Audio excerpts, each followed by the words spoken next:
शहराकडचं मेसचं जेवण, गावाकडचं घरचं जेवण. आमच्या शहराकडं मेस लावल्यानंतर दर महिना 2 ते 3 रुपये भरायला लागतात. फुकाट. आमच्या इकडे डायरेक्ट घरी फुकाट जेवण असते. काही टेन्शन आहे, रुपये भरायची गरज नाही पडत. भाजी फिजी तर आम्ही रानातच घेऊन येतो डायरेक्ट. आमचंच रानातली भाजी असती. फुकाट. किती बी खा, तासून खा. आमच्या शहराकडच्या मेस मध्ये एकदम फिक्कट भाजी असती. तर्री. आमच्या इकडे फुल तर्री मारून भाजी असती. फुल लाल झराची एकदम भाजी. शहरा काढल्याने जर चुकून आमची भाजी खाल्ली ना, चाटताच जाईन तोंडाचा. असली भाजी एकदम तिखट.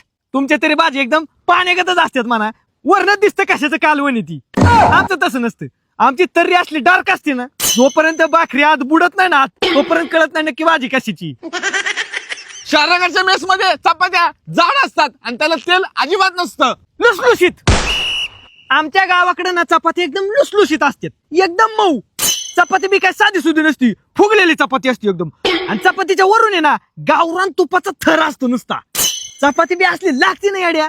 नादच नाही करायचा. आमची आई एकदा स्वयंपाकाला बसली ना, आम्ही लगेच शेजारी जेवाय बसतो. चपाती आली की ताटात, आली की ताटात. दमच निघत नाही आम्हाला. किती बी चपात्या बनवू दे अनलिमिटेड आईनी, सगळे संपून जातात. शिल्लकच ठेवत नाही. क्वालिटी शेवटी.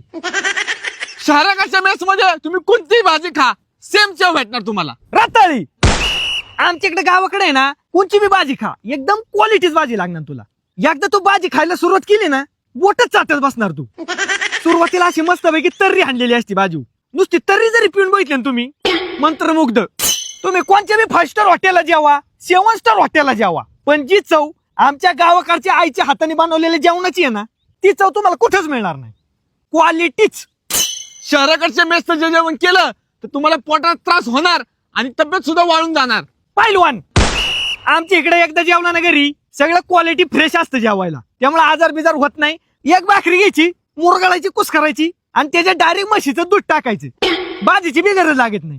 असली चव असती दूध काल्याला. आमच्या इकडली पोरं नुसती दूध काला जरी खाल्ली ना, असली दंड होते त्यांची. आणि तुमच्या इकडे काय ती जेवण असतं तवा चावणा दावाचं खाल्ले की पोटाचा आजार होणार, वाळून जाणार तब्येत. पण तरी बी एवढ्या सगळ्या गोष्टी असून बी आपल्या गावाकडच्या पोरं पोरी शिक्षणानिमित्त किंवा कामानिमित्त जे शहराकडे गेलेत ना, त्या भावान बहिणींना ना आपला खरंच सलाम राव. कारण एवढं सगळं त्रास सहन करून बी ती बिचारी कष्ट करतात तिकडं, शिक्षण बिक्षण घेतात, कामं करतात. त्यांना किती घरच्या जेवणाची आठवण येत असेल तरी बी त्यांना ती सहन करायलाच लागते. कारण त्यांची ती मजबुरी. खरंच राव त्यांना मानलं पाहिजे. पण तरी बी गावाकडच्या जेवणाचा नादच नाही करायचा. विषय